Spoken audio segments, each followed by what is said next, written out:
It's Thursday, Cinco de Mayo, 2016, and this is Reel in the Field Gulls, the weekly Seahawks podcast, where myself, Kenneth Arthur, and Danny Kelly of FieldGulls.com get together and talk about the Seahawks and bring in guests to give us new perspectives and other perspectives. And this week, our guest is Jeff Risdon. You can find him on Twitter at Jeff Risdon, Jeff, not the G spelling, which I don't agree with, and Risdon, Risdon. I went to school with a guy named with the GEO, and he went by Joffrey, and I don't know if that's correct, but he did go by it. Jeff, how you doing? I'm good, and I am definitely not a G-off, so yeah, I thank my parents for that one. Not a G-off, but maybe a GM. He's the lead NFL draft writer at Real GM. You can find him at football.realgm.com as well as ESPN 961. Jeff, you're a draft guru. You spent a lot of time going into the draft. Myself, I have a draft podcast as well called 3000 NFL Mock Draft that we've been doing for the last 9 or 10 months, and it's been a really interesting year, and it was really hard to make predictions. It was a very unpredictable draft. You wrote an article on April 15th that I posted that day, your 32 fearless predictions, and these were very bold predictions on purpose. Well, out of all of those predictions, is there one that was really bold that you're surprised came true, and maybe one that didn't come true? I was surprised. Well, the boldest one in there was Cardale Jones going in the first round, and that was sort of intentional, just as an attention grabber. I knew that wasn't going to happen. I was surprised that he fell as far as he did. But the one that I think I got right, and I don't know because I was actually at the draft and wasn't watching the feed very well, but Scooby Wright lasted an awful long time, and I predicted that he would be the best player available for like 75 picks, and I know he was for at least a round, but I don't know how long he lasted on that status. And we talked about this a little bit before the show that Detroit and Seattle had similar needs going into this draft, and so you did a little bit of cross scouting on some of the Seahawks guys. So we wanted to talk to you about some of the guys the Seahawks ended up choosing. Obviously, their first round choice was Germain Ifedi, a offensive lineman. We're not really sure exactly where he'll end up on the offensive line yet. Out of Texas A&M, what did you see from him in your pre-draft study, and kind of where did you grade him? Yeah, I had him as the in the next tier of tackles, which is sort of where he went after the Taylor Decker and Jack Conklin era. I actually graded him a lot higher than Conklin, who I think had a lot of issues and was wildly overdrafted and is set up to fail. But back to Ifedi. I'm interested into, it seems like a lot of people are projecting him to go into guard, and I don't necessarily understand that because in my notes, his best asset is his length and how he uses that length, and he has such a wide base. If you watch him, his stance, he gets so wide with his knees and his legs and feet. It makes him very difficult to get around. It's sort of that, Willie Colon, you might get around him, but it takes so long to get around just with the arc that it gives your quarterback time. If you move him inside, he doesn't have that advantage anymore. He's got those 36-inch arms. And there's a point of diminishing return for arm length with guards and interior linemen because the guys are going to get into your pads quicker. And if you have to fire out, that's an extra 2 inches. That's an extra, half second that a defensive tackle can get his hands into your pads. So I'm not sure that he fits necessarily at guard, but at tackle, he's an all-day sucker out there on the edge, man. He's real tough to turn the corner against. He can be a little lungy. And will lose his balance. If you've got a guy that can set him up to the outside and cut back to the inside or cross his face, he's going to have some issues with that. But that's true of a lot of people. So he went right in the range I thought he would. I had him in the 30 to 40 overall range. And you know what? You got to trust in Tom Cable. He's one of the best in the business. Has been for a long time. You have to hope that he can teach him to clean up the footwork a little bit because he doesn't necessarily slide on his step. He sort of steps like he's trying to stomp an ant or something. He's got to clean that up a little bit, but there's a lot to work with there. And just for reference, the Seahawks actually, when they drafted him, it was a lot of talk about tackle. Tom Cable said he's a cornerstone tackle for them for the long run. But then after a couple days, and then a couple days later, Pete Carroll said they're going to start him out at guard. So we're not really sure yet.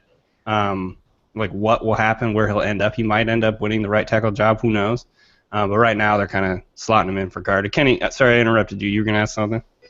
I will never forgive you for that. And This is the end of the podcast, the end of the show. We're done. Fine, I forgive you. Thank you.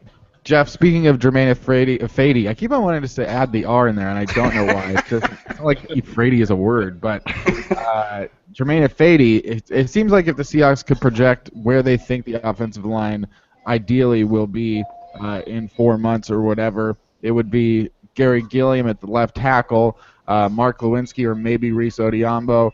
I don't think Justin Britt, but maybe that. But let's say Mark Lewinsky at left guard, Joey Hunt at center, Jermaine Fady at right guard, and then maybe Jamarcus Webb at right tackle. Out of those 5 spots, is there one of those offensive linemen that you think that's a really good value? Because they're all pretty much values at this point. I mean, Jermaine Fady, they were a first-round pick, but, I mean, they're really just trying to put something in there. No elite prospects really going in there. Is there one of those 5 guys that you think is going to work out really well, and is there one that just has you scratching your head? I don't get Joey Hunt. He's undersized, and he was undersized in the Big 12, and you're not exactly dealing with well, actually you were.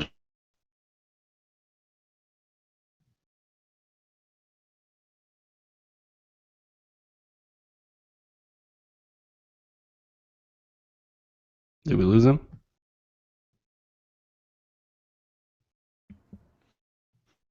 Hey, Jeff. You there? If you're still there. Am I here? I'm here. Okay, now you're back. Sorry, I lost you. Okay. Oh, that's all right. So, yeah, I guess you could just pick up Joey Hunt being undersized.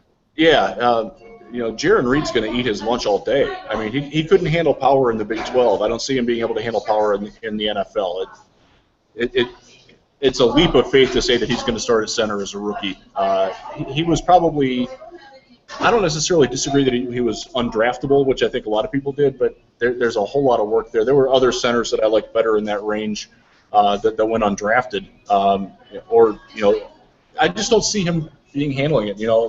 If you're looking at a good fit, I like Mark Lewinsky, and there's a guy that I sort of missed on in the draft. I didn't think he had the movement skills to play in the NFL, but he looks okay. I think he and Ifedi, if they're both playing guard, that's an interesting group that's going to at least get a lot of movement in the run game, and I think that's something that Seattle will like. You mentioned Jaron Reed. Obviously, you said you studied him pretty closely. For the Lions, obviously the defensive tackle is a need for the Lions. So, what was your thought on that? Why do you think he slipped to the second round? And kind of what did you see when you did your evaluation on Jaron Reed? Yeah, I had him as a top 15 player. He is not a pass rusher, and all the guys who didn't rush the passer fell, and that includes A'Shawn Robinson, his teammate, who wound up in Detroit. I actually would have preferred Reed. Don't tell the Detroit people that. But he's a powerhouse on the inside, and if you're looking at it, he's a natural fit for the Brandon Mebane role. A guy who can just soak up blockers, but also active enough that he can get off of it and make plays. Probably won't get more than 2 or 3 sacks per year, but he's going to get some pressures. He's going to collapse the pocket. Just a guy that you can also do line stunts and gimmicks with. He's smart, very physical, much more athletically gifted than he probably showed at Alabama, where they kind of asked him to slow play things a little bit. He's got a lot of upside. A really good player. I think he's a tremendous value where Seattle got him in the second round. Speaking of the Lions and the Seahawks having the exact same needs, it seems like the Seahawks drafted a trio of running backs, including C.J. Prosise in the 3rd round, Alex Collins in the 6th, and Zach Brooks in the 7th. And the Lions, while they didn't spend as much, they did take Dwayne Washington in the 7th round. Out of those 3 running backs, how do you feel really good about at any one of them where the Seahawks got them? And just for the hell of it, I mean, Zach Brooks, Dwayne Washington, is one of these a much more preferable pick? They're both very marginal picks in my mind. I don't see. I mean, I watched a lot of Clemson, and I never saw anything that said NFL until I saw his test scores. So I'm not big on that. I wasn't big on the Lions taking Washington either. I just didn't see a lot of it. Now, most of my Washington offensive scouting was focused on Jadon Mickens, so admittedly I didn't watch him all that closely. I love C.J. Prosise. That's a fantastic pick. And I do have to admit a bias. I used to be a teacher in Petersburg, Virginia, his hometown, and I taught several of his cousins. So I have a little bit of a connection to the family there, so I've been rooting for this kid for a long time. He's got so much natural upside as a running back. As you know, he was a wide receiver and definitely still has the receiving skills. But from the minute he got into the running back rotation last year, you even saw it at their spring game, this guy, he has just natural slipperiness and elusiveness as a runner that you cannot teach. He knows how to make people miss in space. He knows how to set up blocks. He's smart enough to cut off them into the right direction. He's got good hands. He holds onto the ball pretty well. Once he figures out, the intricacies of, like the timing and pass protection and things like that, this guy's an NFL starting running back, and you got him in a great spot in the 3rd round. So I really like his upside. And the Seahawks kind of stayed with one theme throughout the draft, which was kind of get better in the run game. In terms of the offensive side of the ball, they drafted offensive linemen, a couple offensive linemen, three offensive linemen, 3 running backs, and a tight end who they see as a Y tight end. He's kind of the guy, that stays in line, can block in the run game, can block in the pass game. What did you see from Nick Vannett in your pre-draft evaluation? Did you take a close look at him? And just based on kind of his measurables, do you think he could be an inline guy? Yeah, I do. I think he's a sleeping giant. I think Ohio State had so many weapons that he sort of got lost in the shuffle. Yeah, and he showed it at the Senior Bowl a little bit. He was really good in Senior Bowl practices. He made a couple of leaping catches on some very errant throws that showed that he can really use his length and extend out and catch the ball well away from his body and secure it in quickly. And that's something that you want. I'm not sure that he's going to be a great blocker. He'll be adequate. Mm-hmm. And I think that's all you really need when you have the type of offense that Seattle runs. He's a guy that can chip and then release out and catch that 7 to 10 yard pass on the run. Right. He can run the out patterns. He has just enough giddy up in the open field. He's not quick getting out there, but once he's out there, he can move pretty well. That he can stress the slower linebackers and make the safeties stay honest. So I love his pick. I had him as the bottom of the 2nd, early 3rd round value. So getting him in the 4th, again, John Schneider and Pete Carroll score. Nice. And in general, I think it's interesting. I mean, the Seahawks draft this year, guys out of Texas A&M, Alabama, Notre Dame, Ohio State, Arkansas, TCU, Cal, Clemson. I mean, bigger schools. In some cases, the best schools. Do you have any sort of basic tenets as a draft guy in terms of drafting players at a certain level? Because, I mean, the 2nd overall pick goes to North Dakota State. Do you think that do you put a lot of stock into the competition and the conferences the guys play in? I think it's something that sort of varies by team and where you're at. I think with Seattle, you're not looking for guys who are going to make over your team. You're looking for guys to augment your team. And you want guys who can, have proven that they can do that at a high level. And if you're coming from Ohio State or Alabama or Clemson, you've obviously played at a high level and you've been at the top of the competition before. So that does make sense. Now, if you're a team that's trying to build something and hit a home run, I think then you're more willing to take a chance on a smaller school guy that doesn't necessarily have the competition, or even like a lower D1 level, like Paxton Lynch coming out of Memphis.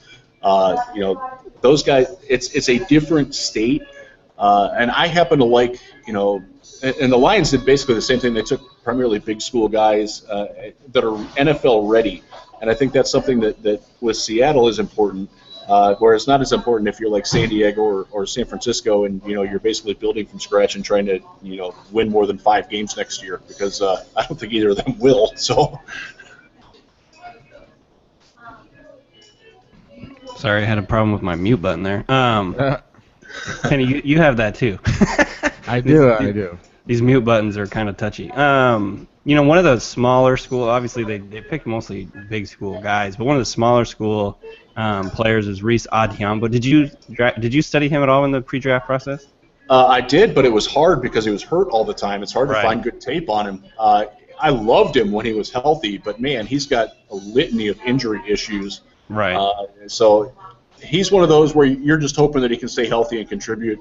Don't expect anything out of him, but if he does, he's a great addition. But I didn't think he'd been drafted before about the 6th round, to be honest with you, because he just has so many different injuries, and they're all like soft tissue injuries. Right. And when you get a series of that stuff, that shows that you're probably not built for the NFL. But he was a very talented player when he was on the field for Boise. So if it works out, great. It's a worthwhile risk.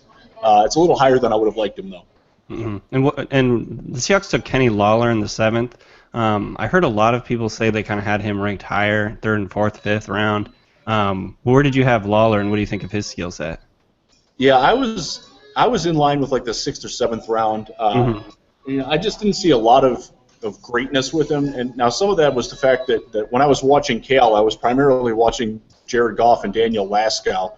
And, the wide receivers and Steven Anderson, the tight end, were sort of an afterthought.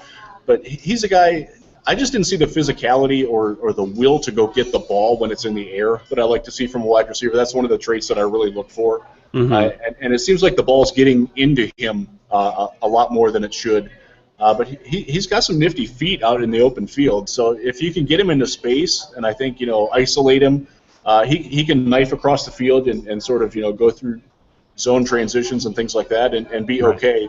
But he's not a guy that and where you took him, you're not expecting him to be more than like your 3rd outside receiver. And I think he's got a shot at doing that, especially if he can get a little bit stronger in the upper body. There was a lot of talk before the draft, or some talk before the draft, in terms of the Seahawks maybe drafting a quarterback and where they would do that, and maybe a guy like Dak Prescott. But they didn't end up drafting one, but they ended up signing perhaps, the most high-profile guy that didn't get drafted being I forgot. Trevone Boykin. I was looking at the list of other guys, but Trevone Boykin, and he's a guy that a year ago was maybe a really good prospect, and then he falls here, and he's still got all these tools. What are your thoughts on Boykin and his chances of making the team? He's an interesting one because I did like the development, and man, he is fearless with the ball in his hands, and I like that in my quarterback. He can definitely create and extend plays. But at the same time, one of the reasons why Josh Doctson is one of the best prospects I've seen in a long time at catching bad throws is because Trevone Boykin was throwing a lot of bad throws his way.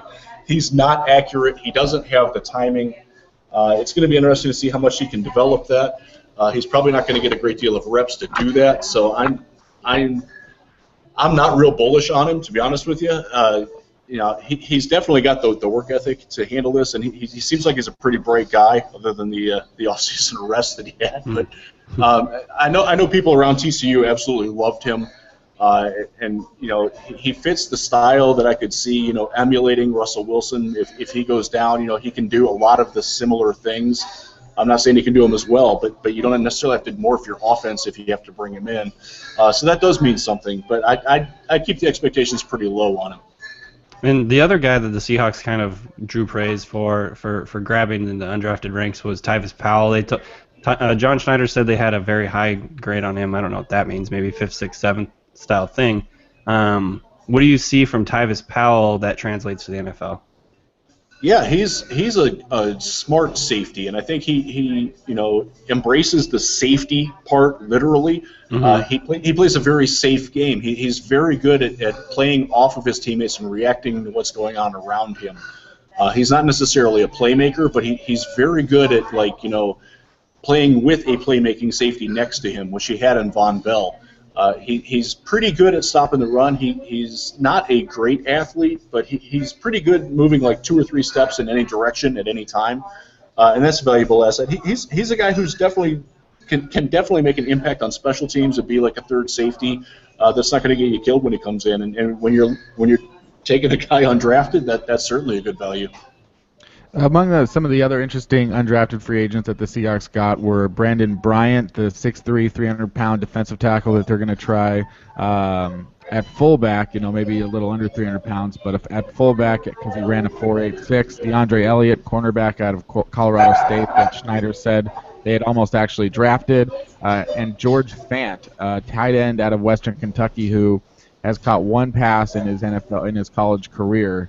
Because he just started playing, but runs a 4.8, 340. Out of those 3 guys, is there anything that interests you? Honest to God, I didn't even know you signed Fant. I watched probably 6 Western Kentucky games last year, and I never had any idea that I was looking at an NFL player there. So that's an eyebrow raiser for me. I like the idea of having the lumbering, tub thumper fullback, and if you can get it out of a defensive tackle, more power to you. I didn't see a lot as a defensive tackle to write home about, so maybe you can do it. Elliott was a guy that he seemed like just a guy to me. Maybe he lights it up on special teams and can become that sort of player, but I didn't see a lot from him in coverage. I thought he was a little bit passive and not necessarily all that instinctive in coverage. But you never know. Again, this is what rookie camps are for. You roll the ball out and see what you got. How's Golden Tate treating Detroit? Is he a fan favorite out there yet, or is he kind of just another guy? How's the reception for him been over there? It's interesting. He is very well beloved on the field. He did make a couple of comments last year when things weren't going well. We started 1-7, and the fans were starting to get on it, and he sort of lashed back against it. Right. And it was not well received. But he explained it well, and then towards the end of the year, he really emerged as the most positive leadership presence on a team that desperately needs leadership. And even talk about, Calvin Johnson left. He wasn't a leader that much. Matthew Stafford is a decent quarterback. He's not a locker room leader. Golden Tate is the locker room leader of that offense, and that's, he was fantastic down the stretch last year once they tweaked the offense a little bit to better suit his skills. Most people now really embrace and love him, and he's done a lot in the offseason to endear himself to the community. So he's definitely working his way into the hearts, even though it was a little bit of a rocky trail. On my other draft podcast, we actually had Miles Killebrew on as a guest, and we talked to him. And at one point, my colleague Rob Staten, who he had sort of noticed Miles last year and said, this guy's a real good player and he's a hitter, and they're going to love him when he gets to the draft. And 6 months out or so, we thought maybe this guy could be a second-round pick. The Lions picked him up on day 3. And then also Joe Dahl. I'm from Washington State. I went to school at Washington State. We don't get a lot of players drafted, but we loved Joe Dahl. He was one of the few guys that we thought really had an explosive athletic profile that could start in the NFL and be a starter for a long time. What are your thoughts on those two picks? Yeah, I'm very happy with Killebrew because going into the draft, the one real unsettled starting spot on the team was strong safety. Every other spot has somebody with, a modicum of NFL experience at it, except strong safety, where we lost James Ahedebo and are counting on Raphael Bush, who's played 4 games in the last 2 years. Killebrew can definitely come in. He's going to be a heat-seeking missile, and that's what they need. They need an in-the-box safety. I don't think he can cover wide or deep, but that's not necessarily what Detroit's going to ask him to do. He's going to be a guy that almost plays as an extra linebacker at times. And, as long as he can carry the tight end once the linebacker carries it to him, he's not going to be a liability. He still has some warts to him, and I think, if you're asking him to do too much in coverage, it's going to be a problem. But I really liked him. I got to meet him down at the Senior Bowl, and he's an impressive guy to talk to. And aside from the fact that he just has a look on his face where he looks like he's going to, just reach across the table and rip your nose off or something like that if you say something wrong to him. He's a built dude, and I like that about him. Now, Dahl, I'm interested in what you see. Do you think he can play tackle? Because that's the big debate we're having in Detroit land now. Is he going to be our top backup guard or our top backup tackle? Because he's projects as like the 6th or 7th lineman. And I tend to see him more as a guard because I don't think he necessarily has the length to play tackle. Yeah, we had always talked about guard. Yeah, that makes sense. And one of the deals with Detroit, Larry Warford is entering his contract year. And after his rookie year, he's only been kind of average, and they might be looking for a way to not pay him in the long term. So Dahl is probably set up to play a little bit more in the long term if you see Warford go. This is one of those deals where if he shows enough, then yeah, they'll let War Daddy go on and roll with Dahl. They have the same kind of playing mentality where like with Killebrew, overly physical guys. They get by trying to kick your butt instead of finessing you to death, and that's something that's greatly appreciated in Detroit. In Seattle, we have kind of an interesting relationship with Jimmy Graham. I think a lot of people really like the decision to trade for him, and a lot of people didn't. Obviously, the injury to his patellar tendon kind of complicates that. What's the story with Eric Ebron? Obviously, really high pick. A lot of potential. He's kind of one of those receiving tight ends in the Jimmy Graham mold. What's his, I guess, outlook? Is he a bust at this point? Bust is too harsh. He's been disappointing. Mm-hmm. He hasn't done what I thought he would do, or what a lot of people thought he would do. I wasn't necessarily on board with the pick when it happened, but I didn't hate it because the general manager at the time, Martin Mayhew, really, really wanted Justin Gilbert, and that guy's terrible, and everybody knew it. So Cleveland saved us there, thank God. But yeah, he showed signs towards the end of last year that he started to understand that he's not just one guy on the offense. The biggest deal that he's had is that he doesn't necessarily work well with the others, out in route combinations. He sort of does his own thing and freelances too much. And with Matthew Stafford, he's a gunslinger, and he's going to throw it to where he thinks you're going to be.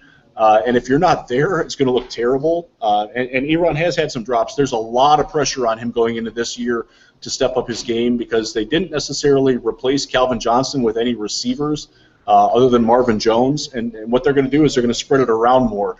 So there's certainly opportunities for Eric Ebron to get a lot of catches and make a lot of plays, playing as a flex tight end or even, staying as a wideout, as a Z receiver. He's definitely going to get some looks at that. How well he handles that, that's the big question because it's his third year now. We definitely need to see some improvement out of him. But I wouldn't call him a bust, but he definitely needs to get better. The Lions, I think it's just interesting. I've always sort of wanted to see the Lions do well. If you're rooting for a team that always does poorly, like the Seahawks did for so many years, you want to look at the other teams that do poorly and just be like, can one of us rise up and do this? And and the Lions. So I'm still like rooting for them. I like many of their players. I'm just kind of curious. You've got a new GM in there with Bob Quinn. You've got another draft. It seems like good players are coming in, but at the same time, you're losing players like Calvin Johnson and Sue a year ago. So it's hard to sort of get better when you bring in new guys, but other guys leave, and it just sort of evens everything out. The Seahawks don't play the Lions in the regular season. Maybe you think that the playoffs could be in your future and this season because I'm seeing good stuff out of the GM, but then I look around at the rest of the division. I'm actually loving what the Bears are doing with Ryan Pace. The Packers are always going to be a threat only because of Aaron Rodgers, and the Vikings won the division last year, though I think they're going to take a tumble. What are your thoughts on the Lions and that division? Yeah, it's a very difficult division, and I'm totally with you on the Bears. I thought they had a phenomenal draft. I think they were probably the best drafting team.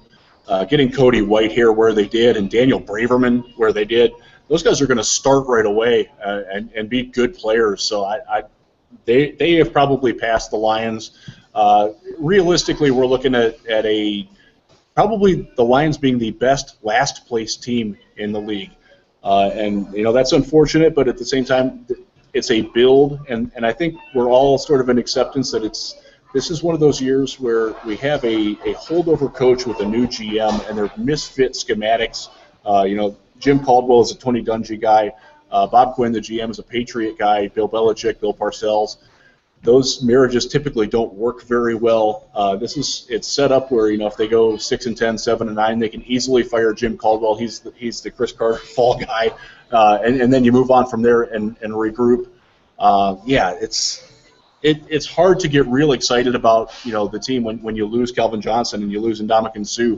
But there is still a lot of talent here. I think people don't respect how good Ziggy Ansah is. I think Glover Quinn at safety is one of the hidden gems in the league. He's a very, very good player that just doesn't get enough publicity. And if the offense, they're going to spray the ball around, you're going to see probably 7 guys get 80 targets this year between the running backs and the receivers and tight ends. So it's going to be a different kind of attack, and it's going to be it'll be hard for defenses to key on any one guy. Whether Stafford can capitalize on that, we'll see. But it is a very tough division. Minnesota's a tough one because I like Teddy Bridgewater, but I don't love him. He's another guy. He's got to step up his game this year. They got him some weapons this year. I want to see what he does with that. But Green Bay, dude, you said it, man. Aaron Rodgers is not on that team. They're 4-12. Oh yeah, he's there and they're 12-4. Yeah, I think I wrote about them this week, and I just think you look at that team. If you want to talk about bad drafting, look at the last 6 drafts by the Packers. Ever since they lost John Schneider to the Seahawks, then they lose Dorsey to the Chiefs and McKenzie to the Raiders. That's where those are teams that are all turned around since they left, and the Packers just worse and worse. 4-12 might be generous. They don't have anything, I don't think, besides Aaron Rodgers. No, they really don't. Now they get Jordy Nelson back. He's great, but he's getting up there. Some of the I live close enough to Green Bay. I live across the water from them in western Michigan, where I can listen to the radio, and nobody overestimates their own players more than Packer fans do. I mean, I get talked to Jeff Janis is going to challenge for a Pro Bowl berth next year as their number 2 receiver, and I just want to go jump in the lake because it's insane how much they value these guys. You know, I get talk that Corey Linsley, who's an average center at best on his good days, is going to be the next Travis Frederick in the middle, and it's just stop, folks. Yeah, you gotta stop having those conversations. Maybe do you think that Calvin Johnson ever plays football again? No, absolutely not. He quit because he didn't want to deal with the physical pain anymore. His hands are so mangled up, you can't shake his hand. He just fist bumps because he has fingers going in every direction. He was tired of the beating. Wow. Do people in Detroit think Jim Bob Cooter's name is as funny as everyone else in the nation thinks it's funny? Oh, hell yeah. Of course. The interesting thing is, though, he evidently, did a pretty damn good job with them when he took over as the offensive coordinator. It seems like the Lions really turned a corner after that kind of shakeup in the front office. Yeah, it was definitely needed. And the biggest thing he did, he simplified the blocking. They had plays, and I actually did a piece on this, where they asked the right tackle and the left tackle to cross behind the line and block the opposing defensive ends instead of just blocking the guy who was standing in front of them. It was so much needless motion and nonsensical gobbledygook that was going on with Joe Lombardi. He simplified things. He got the ball out of Stafford's hands quicker, which is good because our offensive tackles last year were not any good at all. So the arrow is definitely up. If you look at the Lions from after their bye last year, the offense was one of the top 10 in the league. Will they keep that up without Calvin Johnson? That remains to be seen. But we bolstered the offensive line quite a bit. We got a new starter at left tackle. We got a new starter at center out of the draft. We signed one of the Schwartz brothers, who only solidifies to depth. We got Joe Dahl in there. The offense could be pretty good if they can keep the momentum going, and Cooter definitely spearheads that. There goes my button. But Jeff, we're gonna let you go here. I just have maybe one more question about the draft, and I'm just curious because I'm a draft guy. It's great to get other opinions, especially when they agree with me, which most of your opinions do. So we didn't plan that either. No. What were your thoughts on the top 5 of the draft? What did you like? How do you feel about those guys that went there, and how did you feel about Laramie Tunsil because he almost got there to the Detroit Lions? What were your thoughts there if Tunsil had fallen, and what are your thoughts at the top of the draft? Yeah, on Tunsil, I was on the air on Friday, and we were talking. That was the premise of our show: was should the Lions have taken him had he gotten to 16? And we got calls from all over the place. Heck yeah, trade up to get him. Trade up to get him at 8, or no way. Just send him on his drug testing way and get him out of him. I think he was the best player in the draft, and I'll take the chance on that at 13. I like what Miami did there. The quarterback, I can't believe all the resources that were traded for Jared freaking Goff and Carson Wentz. My God, the quarterback thirst. Jared Goff, okay, the quarterback wins, guys. I'm not in your corner, but you should probably win just a little bit if you're Jared Goff and you've got 5 guys around you who also are now in the NFL. I understand that Cal has some offensive line problems and they don't have much on defense. You should probably win at least one game, maybe, against a decent team in college. And I'm really worried about his arm strength. I didn't see it. I just never saw it with Goff. I thought he was a second-round talent. Wentz, I see the upside, and watching him at the Senior Bowl, he has a fantastic arm. He's got a whole lot to learn, though. And if he doesn't ever figure out how to move his feet when he's in the pocket and ready to throw, his footwork's atrocious, which is odd because he's such a fantastic athlete otherwise. Man, I can't believe that teams gave up that much to go get them. I love Zeke Elliott to Dallas. He's my easy pick for Rookie of the Year. I could see him leading the league in total yards from scrimmage by the end of 2017. So just phenomenal pick there. Jalen Ramsey, great fit. Love the player.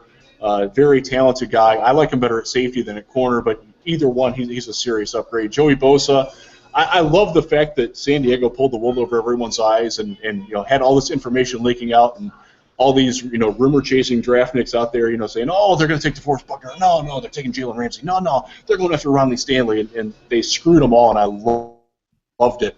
And I think he's a high floor, lower ceiling guy than what you normally see for that pass rushing, edge position. But he's going to be a really, really good player for a long time. So I was happy with that. A lot better than the quarterbacks. I just don't. I mean, God help him. If you don't have a quarterback, you obviously need to go get one. But man, I don't see the Rams working out well at all. And the Eagles are such a cluster, around Carson Wentz. It's hard for me to see him succeeding. Yeah. Agreed. Once again, Danny, any final words? No, that's great. That's great stuff, man. I really appreciate it, Jeff. Where can people find you online? I wear a lot of hats, man. Twitter is the easiest place to find me. I'm at Jeff Risdon, Risdon. Most of my draft stuff is at realgm.com, which most of you know if you know it as a basketball site. We do actually have a lot of football content on there. Go check that out. I am the managing editor at Sideline Report, which covers the Lions. I also do a lot of stuff for Draft Breakdown. I'm the guy who writes the weird articles comparing players to music, so go check those out as well. I like it. And if you're ever in the Grand Rapids, Michigan area, tune in to 96.1 in the afternoons. During football season, I'm on all the time. In the off season, I'm in there probably once a week, and it's fun. You can stream along. We have a good time on the air. Awesome. Jeff Risdon, thank you for joining us and talking about the draft and agreeing with me. I do what I can, guys. Thanks so much for having me on. Thank you. All right, thanks a lot. All right, that's Jeff Risdon. You can find him on Twitter at Jeff Risdon. Danny, thoughts on his thoughts about any surprises about the Seahawks picks that Heath said? It's cool to hear that he likes Fetty at tackle. Because I think the general consensus is a lot of people saw him as a guard. A lot of draft analysts saw him as a guard, and obviously the Seahawks may start him there, but it seems like his long-term future is at tackle. So that's interesting, and that was encouraging to hear him say that. It makes sense with the length thing. Like guys may get around him, guys may beat him eventually, but you're gonna have to go way around him. So it really kind of you're not gonna have guys that just come straight screaming off the edge and kind of just blow Wilson up in theory. So that was cool to hear. It's good to hear what he thought about Adiambo. Obviously we knew about the injury issues. That's kind of the clearly the reason he fell so far into the draft. So that's exciting. I watching his tape, I'm excited about him. I think he'll be a player that could compete to start early on.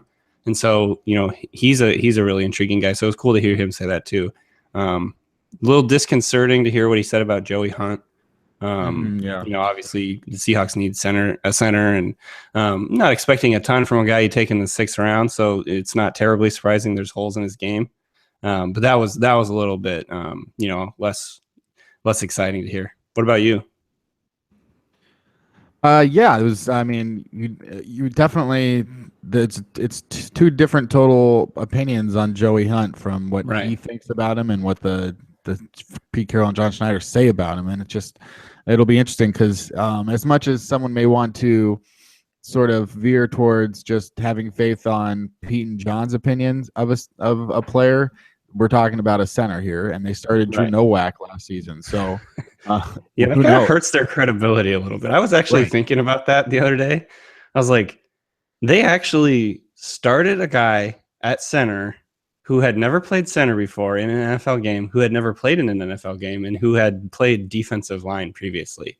Like, what the hell were they thinking? It just didn't make any sense. Like, I was like, damn it, that was really dumb. I mean, just because I was looking at Fetty, he's kind of considered a project or whatever by some people, like a longer term project. But no, he has 3 years of starting experience in the SEC at 2 different positions. And they started a fucking guy at center in the NFL who had never played on the offensive line in it, like a game. Yeah. So as much as we worked last week, it kind of almost didn't even dawn on me until later that for the first time in well over a year, we didn't do an episode of Real in the Field Goals. Yeah. So we're back, and we're really talking for the first time about the draft. So we talked to Jeff about the Seahawks draft before we talked to each other about it. It's true. So I guess we could do some of that. I mean, Yeah, what let's do it. was like your favorite pick of the whole draft? I think it's going to be Jaron Reed. So if it's Jaron Reed, we're going to talk about Jaron Reed. Maybe like a day 3 pick or third rounder later. That's a good question. Well, Procise isn't a third day pick, but he was really exciting to see his name get called. Like I remember being like, wow, that's awesome. Sweet. Alex Collins in the 5th was pretty cool because we talked about him a lot before the draft. He's kind of like an obvious fit for the Seahawks, plus he kind of just looks like Marshawn Lynch with his dreads running around. But I didn't really like him. I was expecting him to be in like the 2nd or 3rd. I didn't really like him at that spot, but getting him in the 5th is cool. Like I really was excited about that. So those would probably be the 2 that I was most excited about. I had never heard of Quentin Jefferson, quite frankly, and so that one was like kind of like my Jimmy Staten pick, where you're like, who the hell is that? And I was pretty excited about the Joey Hunt pick, honestly. So that'll be interesting. It'll be really interesting to see how that turns out. But I like the fact that he's really well regarded for his pass protection. There may be power issues there, like Jeff was saying, but the Seahawks, their run game isn't really predicated on power from the center position. It's more about cutting off guys and kind of moving quickly and being agile up there. So that could be kind of why they see him as a good fit and why that makes a lot of sense for them. But overall, I would say like the 2 most exciting picks for me were Procise and Collins. I just think, it's one, running back is just a fun position in general, but I think those guys really fit what the roles that the Seahawks kind of envision for him. I think Procise is going to be, and Jeff nailed it. He's just really, really like instinctual as a runner, like slippery. He does things like makes cuts that you wouldn't expect anyone to make, and then he kind of just has a way about slipping through the line and getting into the open field. And so he's a really exciting pick, and he's really, really raw. So he's like a ton of upside. Like, we've only seen him for a year, and what he did after basically having no experience as a running back was pretty crazy at Notre Dame. So I would say Procise. I would say it was probably my favorite pick just on the, on paper. What about you? What was your favorite pick? Well, I think if anybody listens to 3000 NFL mock draft regularly, it has to be Alex Collins. We talked about him so much. He really was a star at Arkansas. He's played so well last year, and he does so many exciting things that I'm just shocked that he went as late as he did, and that the Seahawks still took him, despite the fact that they had a need at running back, but you would have thought that was filled with Procise. And then not only did they take Collins, but they took Brooks in the 7th, and they signed a couple of interesting running backs. But overall, I definitely am excited to see Alex Collins. Of course, seeing Procise's highlights, your mind starts to run wild. Right. And it's just like the same feeling He's that a home I run had watching Tyler Lockett. Yeah. Yeah. It's the same sort of idea of like, wow, if this guy working with Russell Wilson is going to be amazing. So exactly, it's definitely exciting. I've sort of last week or earlier this week, I put out in myself alone. I'm dying again. I'm having words aren't working. So I decided to try and make my 53-man roster with the guys that are here now, and it's just to see who the toughest. I mean, they're going to cut 6 or 7 guys that it's just going to hurt. It's just going to hurt to see these guys go. Yeah, I did the same thing.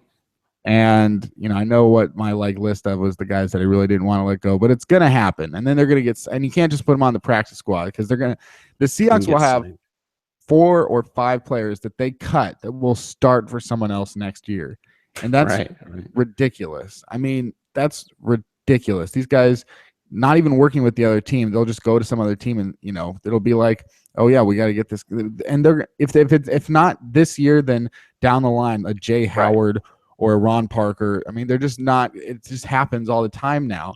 But I'm looking around and I'm wondering which guy, who will be the highest drafted player in your opinion that for the Seahawks that doesn't make the team? Quentin Jefferson. Probably, and that's not to say that I think he's going to be bad or anything, because you read scouting reports on him that are fairly positive, but he's a nickel defender only, I think. He's not a run defender. He's kind of tall, high cut guy. So he's a nickel defender only. And I think, there's only so many interior linemen that you can keep. And it kind of depends on what happens with Jordan Hill. Whether he can kind of stay healthy and whether he can kind of live up to what they've kind of had in mind for him. It sounds like he's lost some weight and he's kind of, I think when they listed the Seahawks listed new weights and stuff for some of the guys, and he's down into like the 280s or 90s. And so he's looking like a guy that they're just going to play on nickel downs. And so the question becomes, do you play Jordan Hill and Quentin Jefferson, or do you keep both of those guys and only run with two like big war daddies and Reed and Rubin? I think they probably want to keep a guy like Siliga around too, where you got like three guys over 300 pounds, because I don't think they're going to keep two interior DL and then Jordan Hill and Quentin Jefferson. I just don't know how the numbers match up, especially when you have Michael Bennett and Frank Clark potentially able to rush inside. So, that's kind of my thinking is like, it seems likely Jefferson's kind of the odd man out. Maybe he's the kind of guy they can put on the practice squad.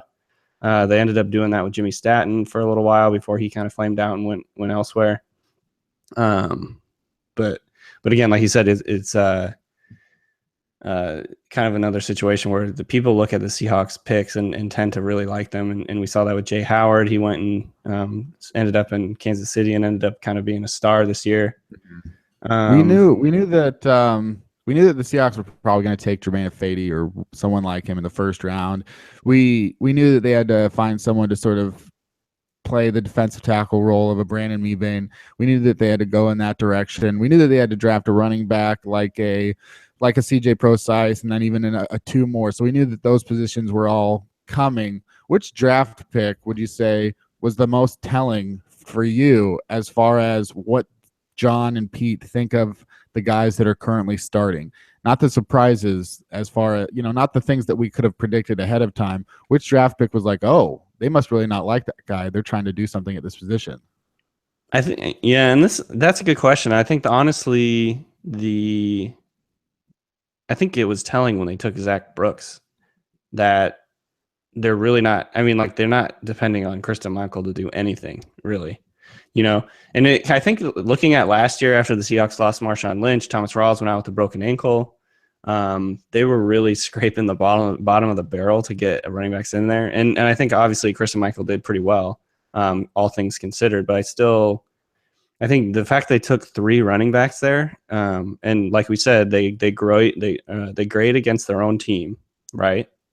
So the fact they take three running backs tells me they don't grade their running backs particularly highly, especially their backups. I think obviously Rawls is like up there, and will end up being the starter and could be a star in this league. But I think that kind of just tells you like they don't have Kristen Michael graded very highly. We didn't have to have them take three running backs to see that, because they only sign him to like a $800,000 1-year deal. They don't see him as a future type piece, but the fact they took three running backs was kind of surprising. And so I think that kind of points to how they feel about the running back position. They don't want to end up in a situation like they did last year, where late in the year they're getting a guy off of the practice squad or off waivers. In Kristen Michael's case, he was just a street free agent. So I don't think they want to be in that position again. And they also signed Trey Madden in rookie free agency. So it just kind of, I think that tells you kind of how they feel about the running back position. They didn't feel like they had enough talent there last year. So I think they're kind of loading up on it again this year. Which undrafted free agent will make the team? Right now, I've got in my very, very early just stab at the roster, I have Tyvis Powell making the team. And that's because he can play safety or corner, kind of like a Deshaun Shedd. Like, he reminds me of Deshaun Shedd. I think they could probably try and line him up at a corner too. He runs like a 4.4. He's tall and confident. And so that he's the kind of guy who I think could make the team. Just looking, around, I don't, there's a lot of guys that look like practice squad, like developmental guys. I like this George Fant guy, the Brandon Bryant guy, some of these other, like weak side linebackers, Steve Longa, Pete Robertson. Christian French out of Oregon is a guy that could potentially make the team because there's such a strong need at the Sam linebacker spot. Right now it's like between Mike Morgan and Cassius Marsh, and neither of those guys particularly stand out to me. right? So like he could potentially be a guy that they could see as kind of like a KJ Wright, long, fast, kind of guy. So he's a player to keep an eye on. And other than that, I mean, it would be a big shock, I think, for any of these other guys to make it. But you just never really know. You can't really make that judgment until these guys get out on the field and start playing in the preseason. But those would be kind of maybe my first couple guys. The other guy would be David Perkins, because they're still kind of light on pass rushers, and I think he could be kind of like an Obum Gwacham type, but not quite as tall. Obviously, he's a little bit shorter, but like kind of like real stud athlete who could potentially play the Leo position and do better than maybe we think that he will. So those are kind of the three guys. Did you have any guys earmarked on your 53 as undrafted free agents that might make the roster? No, at the time that I had done it, I had forgot about undrafted free agents, so I didn't. Well, Boykin is another guy. I didn't even really know who they were at the time I had done it, so right.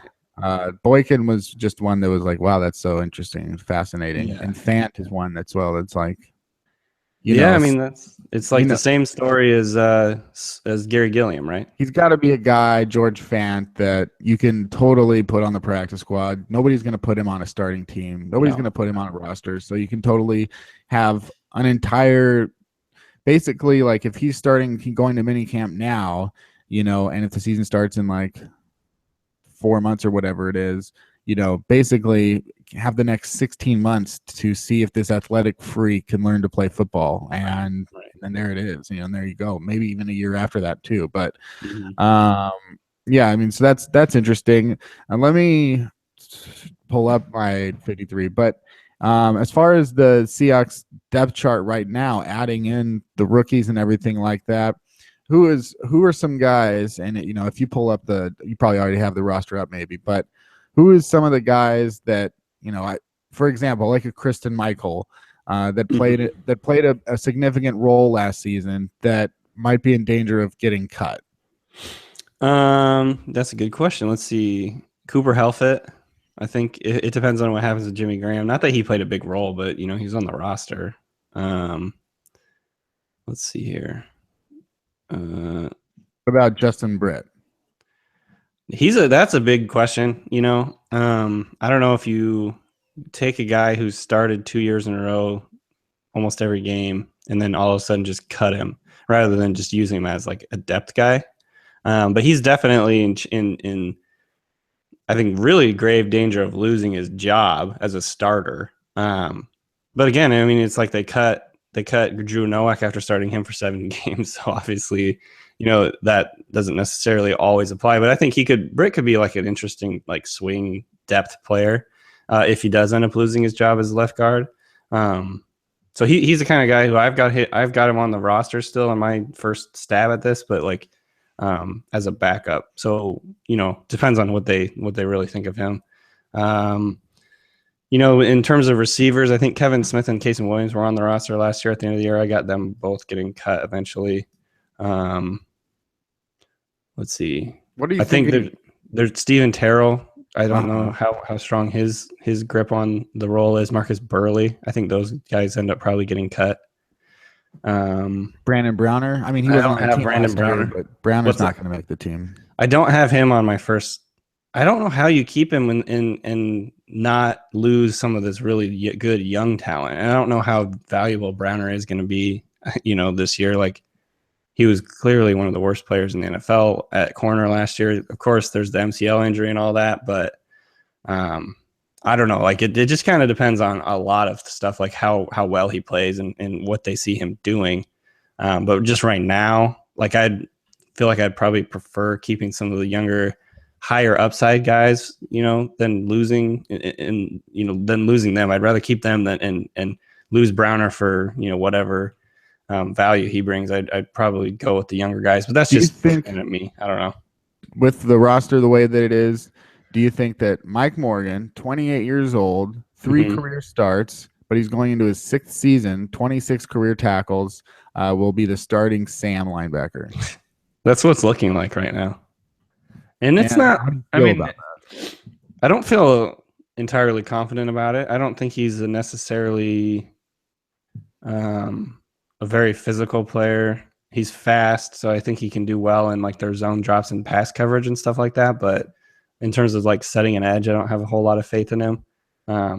The one argument I would make for him being the starter is that he's like literally played in this defense for like 9 years. Like he was like he came up in Pete Carroll's system at USC. As far as I know, he's always kind of played the same role, so he knows it really, really well. And then obviously he's been around. He's hung around. He's the kind of just the guy that's like I think he was in their first or second draft class. I can't remember, second draft class. 2011, undrafted, Yeah. Obviously, but 2011, yeah. Yeah, so their second class, and he's just hanging around. So he's a guy that it feels like there's always a starter or two that last year that played the next year that you just never really thought about last year. So he could be one of those guys. Maybe he's better this year than he has been. We haven't really seen him play that much for a couple of years. So you just never really know what you're going to get with him. I think Pinkins has a shot at that too. Yeah, I mean, and I think Chris Clemens and Brandon Brown there's talking of where they could play in that position. It's interesting because of the depth chart I'm looking at on ourlads.com, which somehow I don't know, it just became the depth chart #1 hit on Google. So I always go to ourlads.com. I like Our Lads. I use that like every day. They added in the rookies and they colored them in green, and it's just interesting because they never really stepped back and look at it. But when you can look at it with these color-coded way, because they have the offense and the defense separated, the Seahawks drafted 8 offensive guys and only 2 defensive guys, and they're both defensive tackles. That's kind of interesting. Oh, definitely. And it was a draft that I think most people were talking about as like really defense heavy. Like there's so much depth in the defense this year, blah, blah, blah. And the Seahawks go and draft 8 offensive guys, which was just really like super surprising to me. Just because they've always been, I don't know what the numbers are off the top of my head, but I feel like they've been like a much heavier defensive drafting team overall. So that was really surprising to see them do that. Yeah. So they kind of like to zig when the rest of the NFL zags. So I don't know. It's an interesting choice.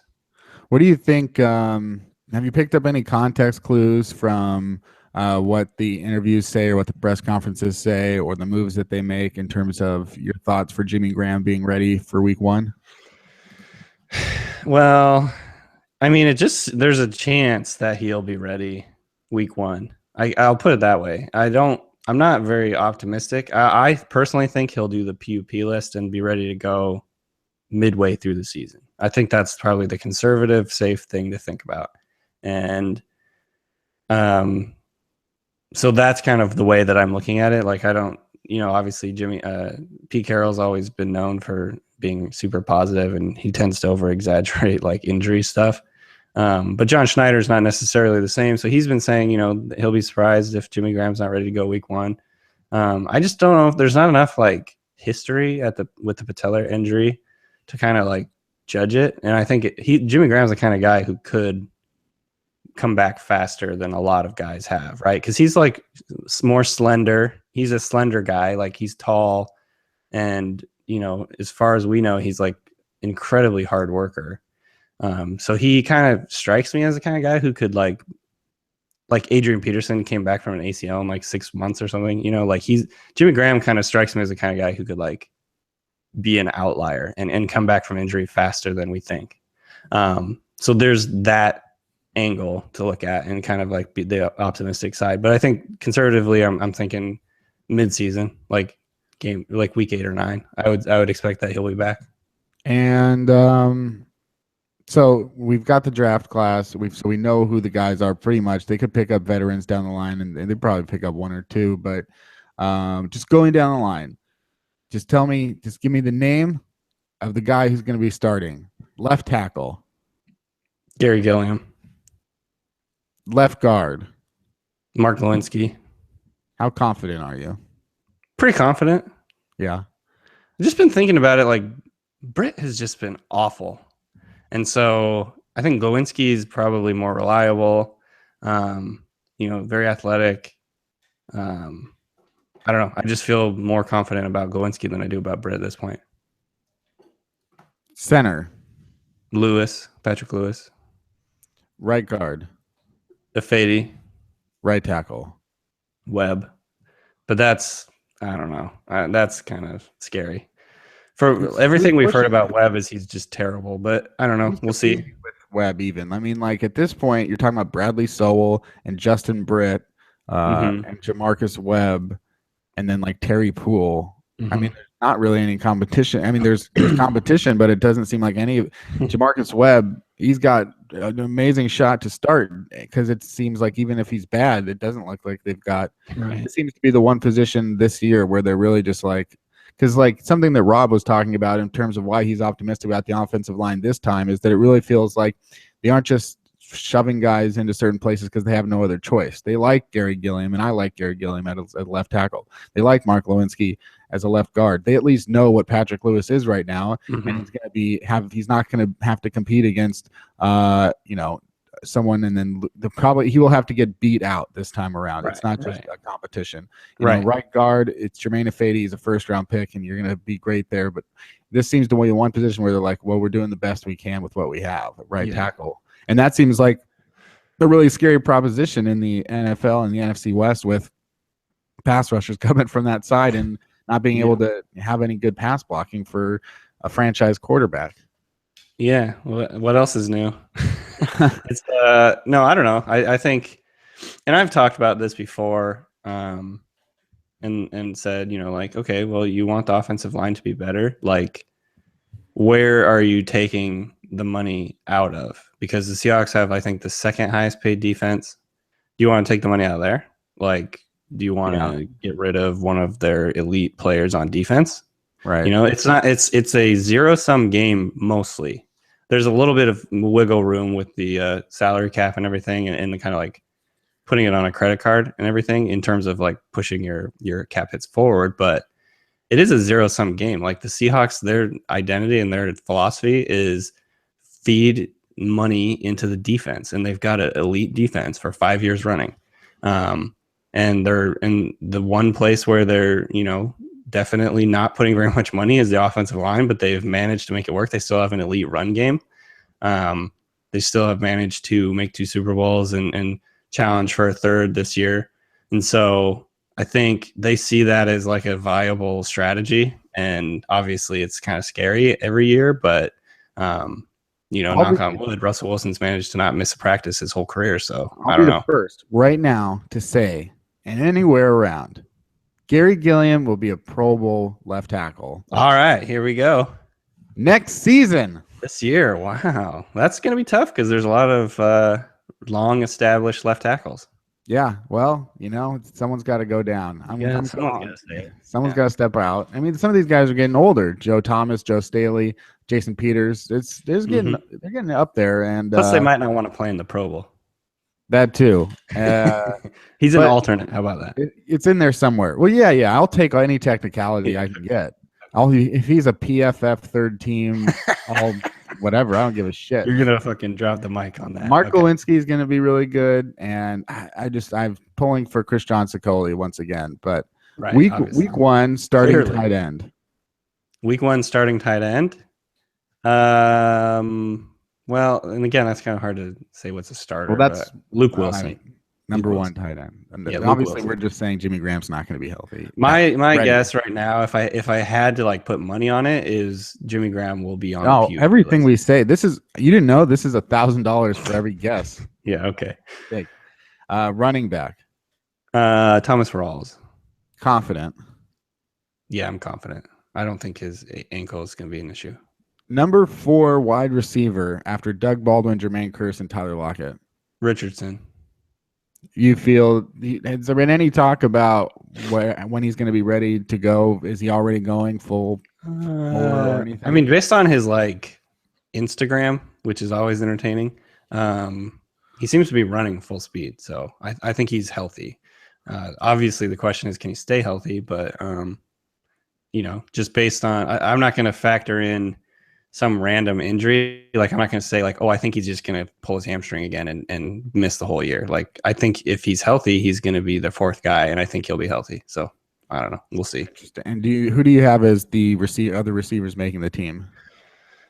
Right now, I've got 5 running backs and 5 receivers making the team. So that means I've got Kenny Lawler making it, but that's like, I mean, that's one of like, he's going up against 1, 2, 3, 4, 5, 6, 7, 8, 9, 10 other guys. And I can see 3 or 4 of these Kenny other guys Lawler, making the team over him. Besides just having a great name, Kenny Lawler is there. He's the one that we like because he's the new one and he's been drafted, and that's it. Everybody's gonna get like all hyped up, like he's got these big hands, and I saw him make this catch, and blah blah blah. Well, guess what? Chris Harper was a 4th-round pick, and everybody loved him too. Chris Durham was a 4th-round pick, and everyone was freaking out about his athleticism. He jumped over a guy. Yeah, you gotta calm it because being a 7th-round pick is not really any different. I refuse to put $1,000 on this one, Kenny. Oh, you did. It's a social contract. But yeah, this is what I also figured out when making my roster is you got to have a certain amount of running backs. It's hard not to, not you got to, but it's just you look at these guys and you don't want to get rid of so many. You just want to keep them, especially after what happened last season at the running back position. Yeah, that's why they drafted 3 of them, and I think. Kristen Michael definitely has to earn it, and because I think that Thomas Rawls and CJ Procise are definitely guaranteed to make the team. We know that for sure, pretty much with Procise. And Collins, might as well be the same as. I mean, as much potential as Kristen Michael had 3 years ago. I'd say Alex Collins is probably someone that you may be more hopeful for. In terms of his future, and then Zach Brooks kind of just reminds me, just not only in the sense of this, but Zach Brooks reminds me of Thomas Rawls, if only because Thomas Rawls proved that you can suck in college and be good in the NFL. Right. He sucked in Michigan. He didn't get any opportunities, and Zach Brooks didn't get opportunities at Clemson. And you'd say, well, that's because they can't play, and maybe that's true for most guys, but Thomas Rawls just proved that you actually could be good, even though you didn't make it a top program. Do you have Brandon Cottom making the roster?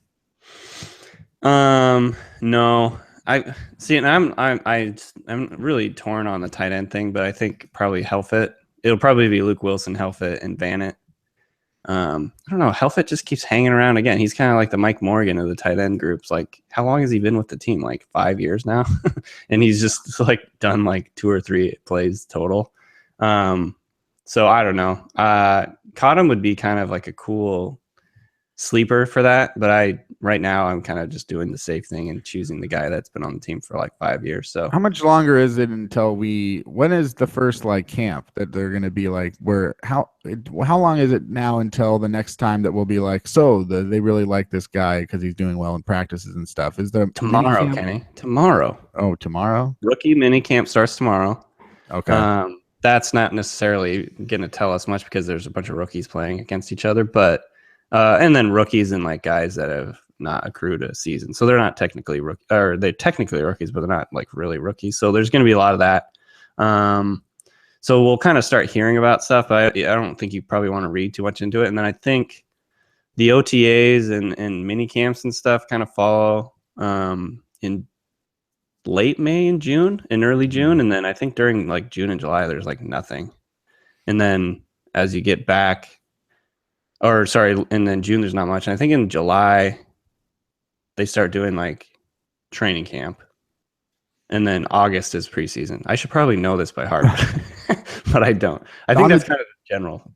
On the defense, I think we can all agree that Rubin, Hill, and Reed will be the top 3 defensive tackles and probably not have to move around too much. I mean, those are the guys that's healthy that you would want out there the most. Right. Who do you have as the number 4 guy, perhaps at defensive tackle?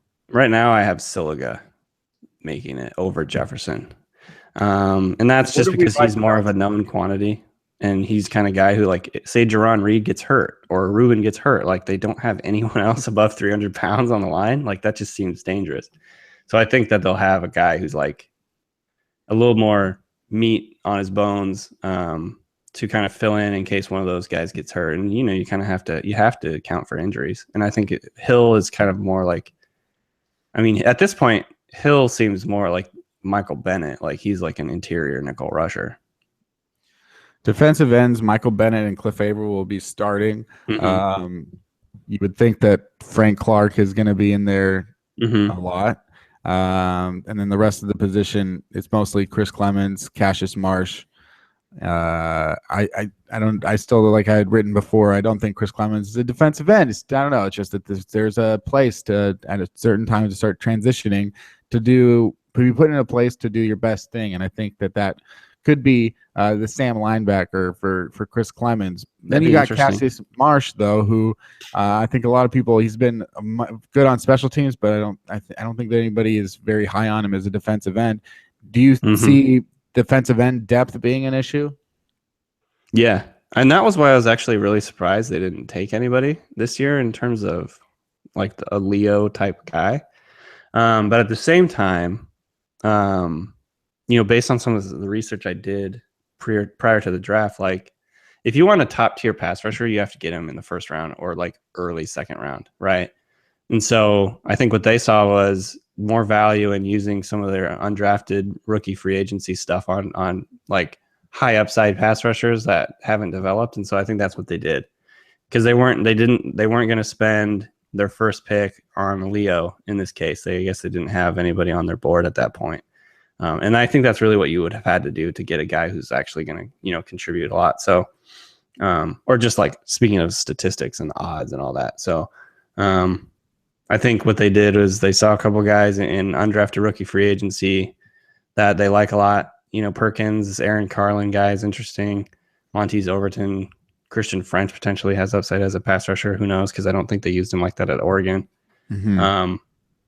So some of these guys I think they see as like the Obum Guachum this year, where like you're an athlete and we think we could maybe use some of your tools, but don't count on it.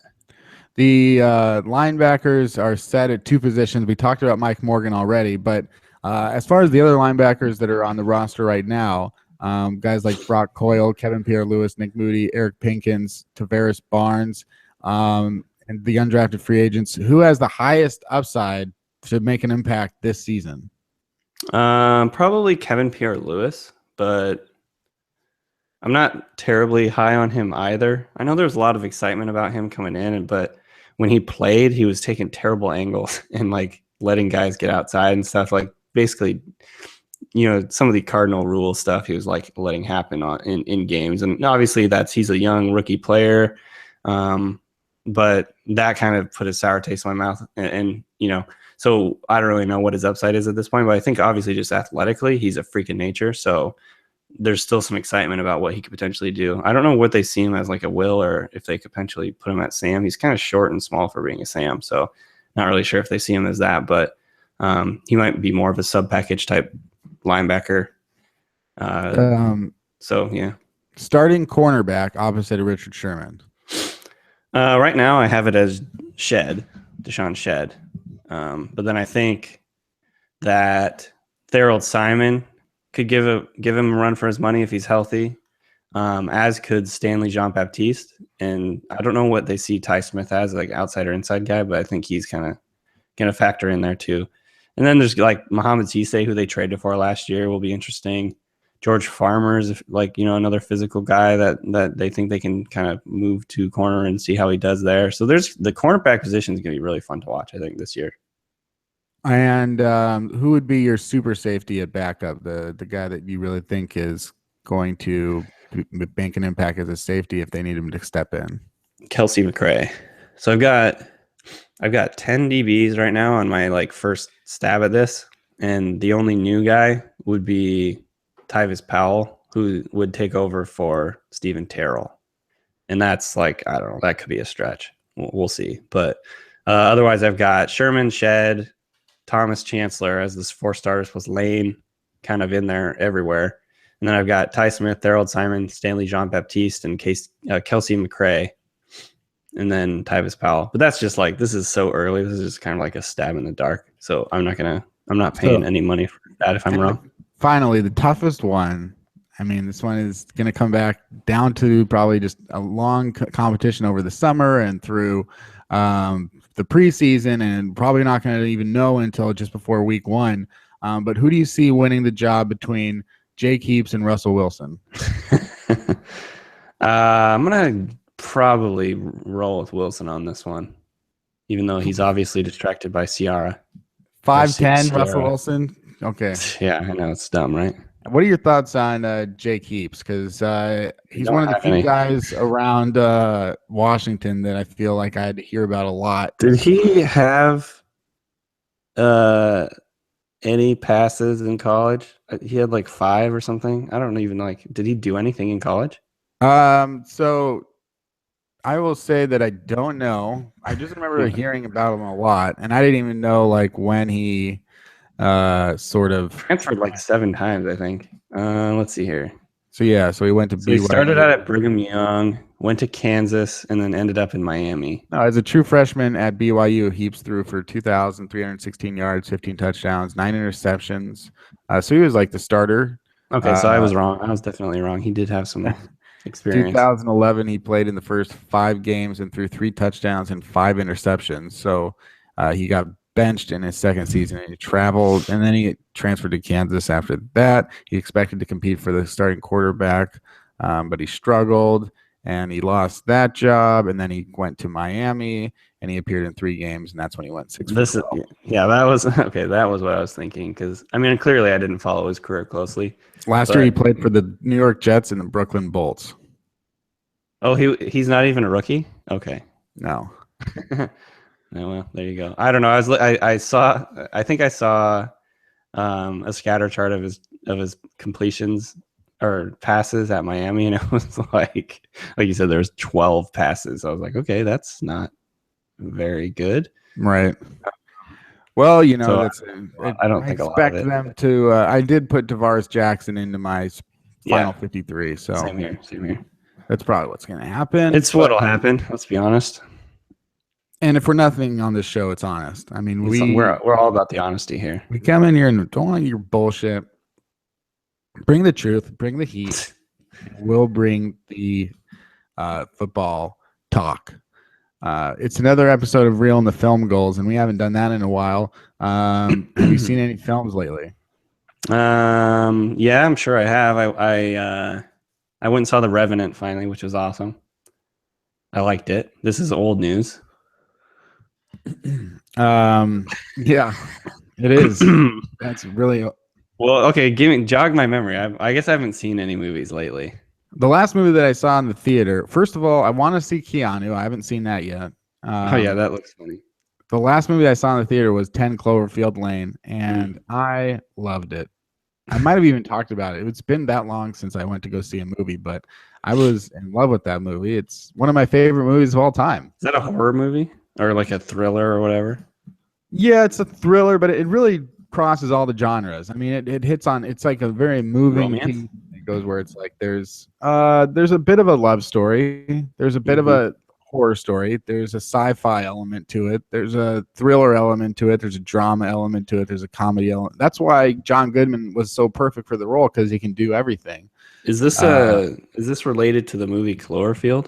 It is. That's it's like it's not a sequel or a prequel. It's just a side story. So it's like it's just another movie that may or may not take place in that same universe. You just have to go see it. But it all mostly takes place in a bunker, and it's really, really cool. And definitely I made my top 10 list for last year with Bone Tomahawk being my favorite movie of 2015, and it's going to be difficult for anything to beat out 10 Cloverfield Lane for 2016. I watched Bone Tomahawk. Thoughts? I thought it was good. I like that. It's always good when you get a long pause. What? Maybe you just cut out, but it was. Sorry. I thought it was. No, I definitely did just cut out. No, I thought it was pretty good. Stylistically, it was kind of weird. It was like, I don't know if it was just because it was low budget or what, but it was like filmed like they're just like walking around in like the desert, and like it didn't show like any long shots of like far perspective. It was all just like them like right here on this trail. You know what I mean? So I think that was kind of an interesting way of doing it. I did. I like to read like spoilers before I watch movies sometimes. And basically I'd found out that it had the most gruesome, disgusting death scene of like any movie ever in it. And which you probably can attest to. I don't know if you agree about that, but It's I watched it recently with my roommate, and it's definitely when that moment happens, you're sort of just like hoping that the person doesn't like sort of stop talking to you because you said that this was a good movie, and someone is getting that done to them. You're just sort of like sorry, but I mean, because even me when I watch it, I'm like, God, I don't want to necessarily see this ever again. But it is, and I've seen a lot of gruesome movies, so it's up there. Right. It's up there with anything that I've ever seen. It's definitely, God. I know that like there's another podcast with Bret Easton Ellis, the author, and he talks a lot. He likes horror movies, and he talks to a lot of directors about horror movies and stuff. And he'll ask them stuff like, what's something that from your childhood or at any moment in your life watching a horror movie that it's just like it'll stick with you for the rest of your life, an image, Yeah. And I would definitely have to say that that is up there. Right. Could you handle it? No, so I kind of watched it with like through the corner of my eye. So like I saw what happened basically, but I didn't watch it closely. Like I wasn't like intent on like, I'm not the kind of watch like snuff films and stuff. Like I know some people it's like morbid fascination with that. Like I don't want that sticking with me, so I definitely didn't watch it closely. But it's like but otherwise I thought it was pretty good. I actually like enjoyed it. I thought the characters were interesting. I thought the guy from Party of Five did a good job. Matthew Fox. I mean, yeah. I would say that he's the guy from Lost, but I didn't watch Lost. But you son of a bitch. Next time on Real and the Television Goals, we'll have to talk about Lost and why you should. I've been watching a lot of other like shows and stuff. Like I've been watching Bosch. For some reason, I just thought you were making a joke. Like I'm not watching Lost, but I am watching Bosch. No, that wasn't a joke. I'm dead serious. How's Bosch or Bosch? It's pretty good. It's okay. It's not terrible. I've heard that the second season's amazing, which is why I'm watching the first season. Kind of try to catch up, but I've heard the second season's really good. I started watching Better Call Saul, which I've enjoyed thoroughly. I really just like that one guy. I can't. I'm blanking on his name, but he's like one of the funniest guys. Yeah, Bob Odenkirk. He's hilarious.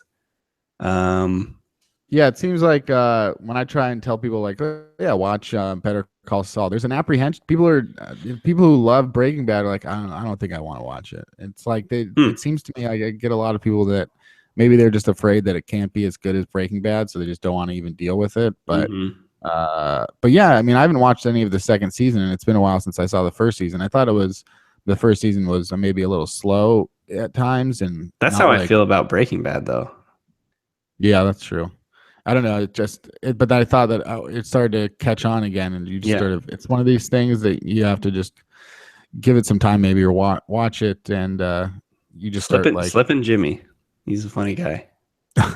My favorite show right now is Cutthroat Kitchen. Have you ever seen that? Yeah, I'm obsessed. Like we started watching it the other day. We started watching it on the Super Bowl, me and my friend, where we had like just 5 hours to kill. So we saw it on Netflix, and we were like, oh, this looks like a dumb show. And we watched it for like 5 hours, and the whole time we were like, God, this show is the worst cooking competition show I've ever seen. It's so dumb. And I thought it was like they were trying so hard to be like cutthroat and like just the being style, like the basis of the game is so contrived and idiotic. Like I can't. But so the more I watched it, I was like, I can't stop watching. Like it was like first I was hate watching it, and now I'm just legitimately obsessed with everything that happens. And I'm lucky because it's like I only had the episodes on Netflix, but then I found out that there are like 100 other episodes. So I'm just like, oh my God, I can't believe I'm so lucky because the chefs are so dumb on it. And Alton Brown, as much as I love him, he's kind of an annoying on this show. And they're so dumb about like bidding on this stuff. Like they all suck at it. And then you get some people that are good at it, but some dumbest people like win and they end up with like $100. Right. And they're just, and it's just like, really, you won Cutthroat Kitchen? It's not like anybody will ever remember this. Like, it's not like winning, say, like something important. Or here's the thing, though. In the celebrity chef television circuit, because there definitely is like this like chefs that want to be on TV circuit, like people like, you know what I mean? Like they appear on all the shows. They're on like, what's the one with the guy from? Well, there's all these competitions. I'm totally blanking on the names, right? There's all these like cooking competitions, and like chefs appear on like all of them. Like what Gordon Ramsay's show, the Queer Eye for the Straight Guy hosts one of those shows, and I'm totally blanking on the name of that one. And then like basically you see the same people on all of them, and then there's like the Master Chef and I don't know, whatever. But they all appear on all of them, so like really it's just like publicity. Right? Like you don't even need to win money. It's like basically just getting your face out there. Yeah. Yeah. It's it's that. Chopped. That's what I'm looking for. Chopped. Yeah. That's a good, it's all just, it's good. I don't know why we like watching people. Cutthroat Kitchen, but not Chopped. No, I like Chopped. Okay. I think Chopped is better.